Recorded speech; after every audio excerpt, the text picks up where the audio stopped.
All right, this is welcome to If My People Bible reading. This would be part 30, and we're going to go through reading this. It's going to take me off of the picture here in a minute and read it. It's important. Um, Let me get this started.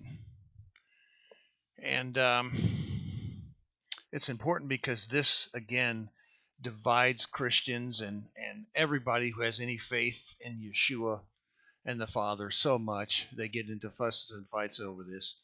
So let's just get into it, and then we'll get into this normal Bible reading. I want you to read every day, keep up with things, and we'll go through the commentary, and we hope to bless you. Listen carefully to what I'm saying,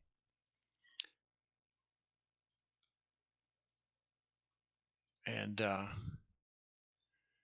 pray on it, check it out, trust and test, trust and test. Chapter 6 of Genesis. When men began to increase in number on earth, and daughters were born unto them, the sons of Elohim saw that the daughters of men were beautiful, and they married away and married any of them they chose.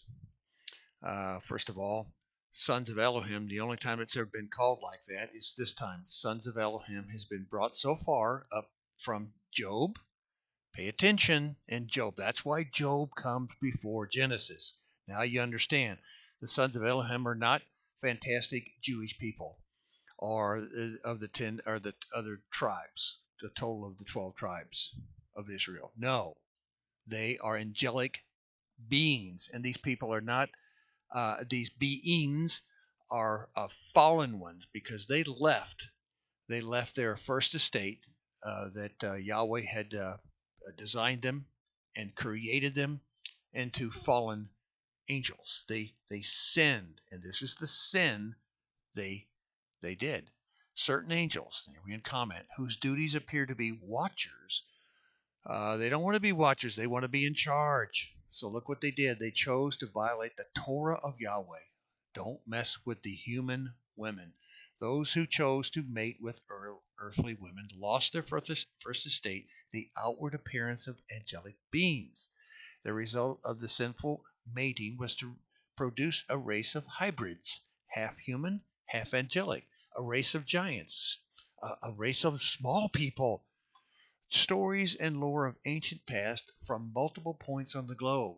This is certainly not a Greek only past history. No, my friends, go to any point in the world and the evidence is documented on stone walls and pictures and cuneiforms. They still exist. This explains the gigantic structures that still remain throughout the world that cannot be built by the best machines of man even today. This explains all the sites containing altar worship demanding blood and gory death to victims. People in those days and all these other gods, they always demanded the blood because Yahweh says life is in the blood. So these beings knew this. This explains the finding of giant skeletons under mounds detailed in newspapers and diggings, things that have long disappeared from the United States, taken the Smithsonian, never to be seen again. This explains why Thomas Jefferson found these same giants under mounds on his own property and is noted in historical writings of Jefferson's life and all the books in his library because things were difficult and the White House was burned down. He donated, he did not donate, by the way, he sold his books to the Smithsonian's and to the Library of Congress and everything. And that included these giants that were dug up from the mounds on his property. And to understand that the Ruach HaKodesh can come down and impregnate Miriam, the mother of Yeshua, is to understand how this happened. Hasatan does not want you to understand any of these comments, and so he has painstakingly intervened as the institutional churches and synagogues and pastors and ministers all go in for it together. Do not mention this to their membership, the world at large. As a former member of the Ministerial Alliance, trust me, they said the people are too stupid in their congregation to understand this, so they will never hear this from a pulpit. Hasatan has knowledge better than you of the Bible. Remember that. His efforts of destruction are real, and he copies this as much as he can of Yahweh to confuse and destroy mankind. He wants to alter and destroy it. He wants to destroy the seed. Take heed as you read this entire Bible and comments, search for the truth, and pray for understanding. And then Yahweh said, My Ruach, my spirit, will not contend with man forever, for he is mortal. His days will be 120 years. Comment. Here's another point that we need to understand. Years also means jubilees. 120 jubilees, or 120 times 50 years, equals 6,000 years. So we're at the time of the end there. And to help reduce confusion that occurs often in Bible study groups, remove the human factor of always trying to put Yahweh in a box. The word was purposed to disclose the spiritual and physical presence of the Father and Son in Scripture. Therefore, you will see that, yes, it could be that Yahweh means reducing the life years in man to less than 120 years. Well, that's kind of the way it is today. It wasn't for 1,000 or so years. People did live much over 45 to 50. And yes, it could mean 6,000 year period of time when his Ruach would no longer contend. Or it means that in 120 years, the world as it was will come to an end. It did. It was called the flood, 120 years after this comment was made. What he wants you to know and what he wants you to know now or later is his to determine. Okay? So don't worry about the small matters. Verse 4, the Nephilim were on the earth in those days and also afterwards, the fallen ones, when the sons of Elohim went to the daughters of men and had children by them. They were the heroes of old, men of renown. To compare to today, man is trying to be an Elohim by combining DNA, genetic research, animal and human, to make their form of Nephilim, like Nephilims, superhumans. It was a sin in those days for watchers to know a woman. It was a sin in the time of Noah to corrupt the plants, the animals, and mankind. And the product of this sin continues as noted in Numbers 13:33. Later on, when we get to Numbers 13:33, I'll remind you of that. Verse 5, Yahweh saw how great man's wickedness on the earth had become, and that every inclination, not just some, not just one, but every inclination of the thoughts of his heart was only evil all of the time. So here's the word every and the word all. Rarely is that used in the Bible. Pay attention. Comment. Today, man can manipulate weather, plant, animals, human DNA, and we call it global warming and advancing mankind by doing these things that are nothing but evil in Yahweh's eyes. Verse Verse 6, Yahweh was grieved that he had made man on the earth, and his heart was filled with pain. Comment, pay attention to this when you finally reach the book of Revelation. We cannot know exactly what grieved Yahweh in Genesis, but by further reading, we know that in the last days, Yahweh will have wrath on all those who, as it was in the days of Noah, and so we today have very obvious sexual deviant behavior, homosexual engagements being forced upon us as being legal.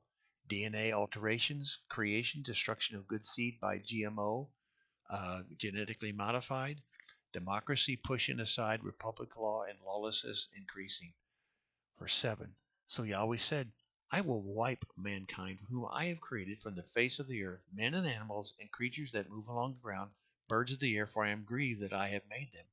Comment, Yahweh mentions going again the need to wipe out even the birds and the animals. Once again, the Ruach may help you understand that in Noah's time, as now, man, Hasatan, and his minions are altering the DNA which is sacred to Yahweh. Before Carl Sagan's death, he stated that he could not understand a God that would destroy 99.9% of life as evidenced in his evolution findings. Carl didn't have a clue, although he was so smart. And yet Sagan never understood how important the keeping of the seed to be pure was. Mankind is not getting better. A worldwide revival that the fake institutionalized churches are jamming down their members' throats. The sheep is not going to happen. Just as it's written here and ending in the book of Revelation, only a remnant will remain. Only a remnant. No worldwide supernatural revivals. The remnant may be in the millions, but there have been billions born and died in the cycle of life on earth from the beginning, from Genesis 1:1. Woe to those who do not heed the word you must hear and obey. It's one thing to love Jesus and wear the helmet of salvation, but he, he commands you in Torah to put on the full armor of the Father. Verse 8, but Noah found favor in the eyes of Yahweh. This is the account of Noah. Noah was a righteous man, blameless among the people of his time, and he walked with Elohim. Noah had 3 sons, Shem, Ham, and Japheth. A comment, when we say walk, we mean walk. So once again, Yeshua was on the earth in the old covenant 1,000 times more than he was in the new. Not even close, folks. Verse 11, now the earth was corrupt in Elohim's sight and was full of Hamas. Hamas meaning violence with zeal, which is what we have today in mankind. Verse 12, Elohim saw how corrupt the earth had become, for all the people on the earth had corrupted their ways. So Elohim said to Noah, I'm going to put an end to all people, for the earth is filled with violence because of them. I am surely going to destroy both them and the earth. Comment, since plants, animals, and the very soil itself cannot sin, there's a specific purpose for Yahweh to destroy them. The only answer is they've been DNA manipulated. Animals and humans and the very plants themselves were altered just as they are today. It seems that Yahweh makes it very clear that he will destroy the earth with fire in the last days for the same reason he destroyed it in the flood, in this one coming up. You don't have to guess how it happened in those days because we're copying that very same sinful behavior today in our laboratories. Today, we never mention God on television. It's science that will save mankind. Follow the science. Yeah. Never mention the word Lord Almighty. You never hear it on mainstream anything. Verse 14. So make yourself an ark of cypress wood, make rooms in it, and coat it with pitch inside and out. This is how you're to build it. The ark is to be 450 feet long, 75 feet wide, 45 feet high. Now, why couldn't it have been some other size? The ship, we'll tell you this in comment, because the ship was designed to take large waves and storm in today's world. It's an engineering feat. Yahweh is smarter than we are. Verse 16, make a roof for it, a, make a roof for it, and finish the ark to within 18 inches of the top, and put a door in the side of the ark, and make lower, middle, and upper decks. I'm going to bring flood waters on the earth to destroy all life under the heavens, every creature that has breath of life in it. Everything on earth will perish. But I will establish my covenant with you, and you will enter the ark, you and your sons and your wife and your sons' daughters.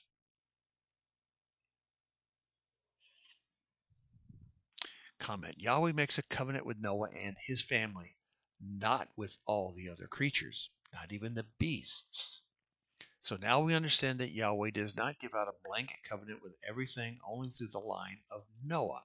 This is a stunning concept with the institutional churches avoiding any form of teaching in their church. You don't hear this. All the other forms of life that has a soul to be saved, born again, must accept Yahweh through his son Yeshua. Only then will the Ruach HaKodesh enter. There is only one way to Yahweh, not many ways. This covenant separates out all other religions of the world that have ever do and will exist. Yes, this makes your faith different from all other faiths. All others come from Hasatan. Verse 19, you are to bring into the ark 2 of all living creatures, male and female, to keep them alive with you. I'm going to stop there and we'll start back in verse 20. This was a big deal. Pray on it. It gives you a better idea how to defend and be apologetic with your fellow believers, and don't argue with them, and be very kind to them because you're being given a gift. And for that, we say, bless you, and we'll see you in the next in part 31.